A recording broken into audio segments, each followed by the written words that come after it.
People have gathered in pairs, groups, and other observable numbers since our earliest records of behavior. This serves two important functions: safety and stability. Anyone who's leaned on a friend while drunk can attest to this. A lone person in the wilderness, while great cinema, is a largely helpless creature. One slip, a broken leg, and death by exposure is almost guaranteed. Put that same person with a group and the odds of survival increase exponentially, as long as none of the party members are cannibals. Humans survive better as part of a community, and as such find reasons to socialize while reinforcing the group's ideals. Enter religion.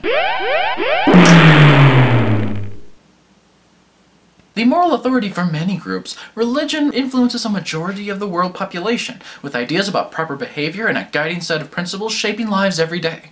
While it ideally creates a more stable environment for the practitioners, there are sometimes conflicts that arise over different religious viewpoints. For further details, open a history book to any page. The central idea of many religions revolves around a higher power, some form of God, and a common theme concerning these deities is never ever speak critically of she, he, it. There's a whole subcategory for such talk, and it has a cool sounding name: blasphemy. Defining blasphemy is sometimes easy, and other times it's all opinion. Some might say that Kevin Smith's Dogma, a film about two fallen angels trying to get back into heaven, is totally blasphemous, and upon its theatrical release, protesters started saying just that. As a contrast, movies like The Passion of the Christ, which features Jesus going through his crucifixion, are celebrated by those of the faith. So, are the two films so radically different in how they portray religious ideals? And the hate's already rolling in. Let's start the rundown. Released in 1999, Dogma received mixed reviews, as well as years of replay on Comedy Central. It's notorious for the portrayal of the Catholic Church as an image-obsessed entity more interested in gathering new followers than professing the message of the scripture, thanks almost entirely to George Carlin's performance as Cardinal Glick. He doesn't appear often, but when he does, it's a statement. And it's about as subtle as Kelvin. Fill them pews, people. That's the key. Grab the little ones as well. Hook them while they're young. Kind of like the tobacco industry. Christ, if only we had their numbers. So in short, Dogma lampoons a major world religion while mixing in obscenities and toilet demons.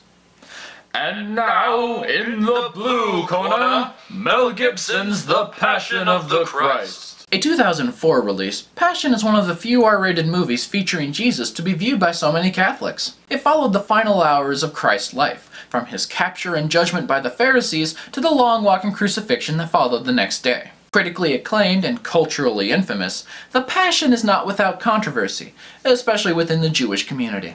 It's no secret that Mel Gibson doesn't have the best track record with public relations regarding his bigotry. And parts of The Passion reflect that. A certain line was removed for the DVD release, actually. In response to Pontius Pilate releasing Jesus to the mob, when he says the blood will be on their hands, not his, the Pharisees originally replied, "On our hands, and on our children's hands." Wow. That's a level of unsubtle Dogma only dreamed of having. But let's move on from the controversies, and compare our leads. Right, I'm comparing someone to Jesus. That'll do it.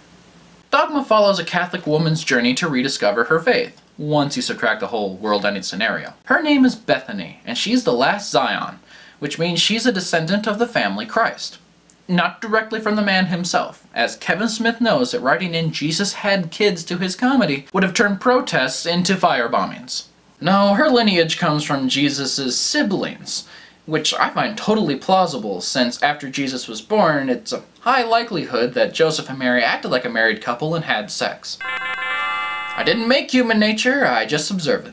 Bethany's journey takes her down a less physically painful road than Jesus, but both have a realistic, touching breakdown when the burden of their responsibility overwhelms them. I don't want this. It's too big. Henkel. Mini. Dogma does a great job of Messiah-esque behavior from the lead linked to Jesus' bloodline. Wait, is that actually more offensive to a Catholic? Let's ask. After scouring the dark reaches of the bombed-out hospital, you failed to find Private Ryan. So, DM, yeah, hi. About these movies. Which movies? The Passion of the Christ and Dogma. Have you ever heard of this uncomfortable thing? I could have sworn we just talked about it. Don't worry, this has nothing to do with sex, just religious beliefs. There's just no talking sense to you, is there? What's the problem? Dude, I'm Catholic, remember? Yes, and since both movies deal with Catholicism, I thought you'd be Willing to compare the Bible and a comedy. I see you haven't met many Catholics. Also, pro tip, never a good idea to prod the almighty rule maker, blessed be he. Some force out there shapes the universe using unseen variables to control the fate of all who inhabit this speck of existence called reality. So why in the world would these measly players waste time trying to annoy the creator by figuring out how he makes his story work? the story. I see the parallel you're making here. You what now? You're saying that God to you is a big storyteller in the sky, and we're all just players in his game down here. And if we start to question the rulings and judgments that he makes, we ruin the game for everyone. So your situation down here is just a mirror of God's. No, that's an accurate metaphor. I'm sure it wasn't your initial intention to compare yourself to... Okay then, I'll drop it. But next month, you owe me. Now where was I? Oh yes. After finally looking under that big rock next to you, you find Private Ryan. And Waldo. Now over to the Passion. Jesus, well, he's Jesus. Jim Caviezel looks and acts convincingly like the publicly shared impression of the Christian Messiah. When he's acting and not just writhing in pain, he has confidence without pride, softness without weakness, and a biblical beard. Actually, most of the men have that. It makes crowd scenes confusing.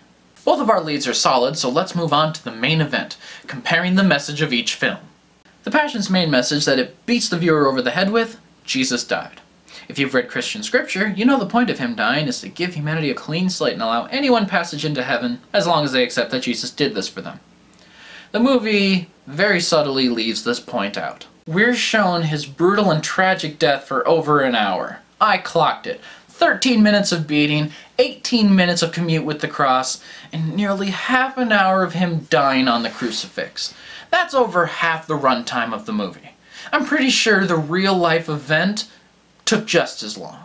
Between the beatings and lashes, we have snippets of other scenes from Jesus' life, half of which are without dialogue of any kind. Sweeping cinematic beauty is captured in these cutaways, but remember, they're all cutaways from this. And this. And Jesus can take a lot of punishment. Above all, Passion reminds the audience never to waver, never to question your faith when whispers of evil are abound. But the definition of evil is very vague here. It's either the guy in the cloak or the Jews or... Okay, so really, is the never question mantra part of the religious doctrine to keep the followers from questioning the religion itself? Because if they start to, they might possibly find they don't believe the whole story that's being pitched to them? Knew that was coming. A prime example of the polarizing effect. That cements my thesis. Who said that? Oh crap, did I leave the audio on? Psycho? Wasn't doing anything. Yes? What was that? Oh, just taking some notes on nothing. So, you're observing me without a consent form. Nice. Not you, the show. I'm getting a pre-alienation record of this episode, so once you've polarized the audience, changes in behavior after the fact can be compared to this baseline. Thanks. It's good to know you care. Until my spinoff is greenlit, I care deeply about what happens to the only show I appear in. Okay, so what's your opinion on this matter? Oh, you're funny. I'm not touching this topic with a 10-foot pole. Carry on. So the Passion tells us not to question ourselves when we know who we are, as Jesus clearly did. That's not a bad lesson, but what happens when we start to question that core thing? Dogma actually addresses this crisis of faith. Between scenes of Jay trying to court the lead character in the most vulgar ways possible, Dogma talks at length about what faith means, both from the heavenly and mortal points of view. The angels test the clergy with anecdotes, the apostle recounts Jesus as a human being, and God is a very real presence. Well, at least he, it was. God is out of the picture from about the second minute in until the very end, which gives the from on high characters an interesting spin. These heavenly beings are scrambling, trying to find answers for the cataclysmic scenario unfolding in God's absence, and perhaps they themselves are falling to easy answers without guidance. The only people that know how to proceed are the mortals, who always act without knowing whether or not God is there watching over them. This awesome plot thread comes with drunk angels, a 13th apostle, and enough swearing to merit a truck stop. So I guess the rough road to the message is another similarity these movies share. While Dogma hides its observations about religion between excrementals and cultural references, The Passion buries its beauty between images of violence, done with more slow motion than 300, with just as much blood. However, both films find common ground in their overall message. Individuals that act for their own benefit over the groups are the cause of evil in the world. That principle falls right in line with Christian community ideals, but here's a surprising thing. Dogma shows this aspect in a much more positive light. Not taking it back, it's true. The Passion of the Christ, for all its cinematic beauty, is a truly ugly film. It doesn't celebrate faith, it mourns group behavior. While Dogma shows that unity of a group with a common cause can save the world, Passion shows how groups can martyr the Messiah as planned. What's the better lesson? That we as people are just inherently flawed in groups and can only individually achieve enlightenment? Or that we, through cooperation and communication, can conquer the wrongs of the world? Ultimately, it's all opinion. However, I think more people would rather rewatch Dogma than the Jesus Torture Tour. The Passion has its place, and that's with people that need a reminder that the man hanging from the cross might have suffered while dying up there. However, it fails to get people mentally involved in their own application of faith.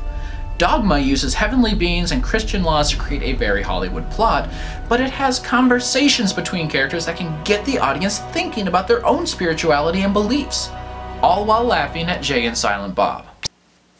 At least that's something we can all agree on. I'm the other Socio, and I regret nothing. God is a liberal, God is a Democrat, God wants you to vote Republican. Never trust a man who puts his words in the mouth of God and says it's absolute truth, it's lies and it smells like death. It's all in a day's work, taking money from the poor. Why do you think that God would need your dirty money if you want to start a holy war? Self-righteous, judgmental, first to throw stone, using his name for your own protection.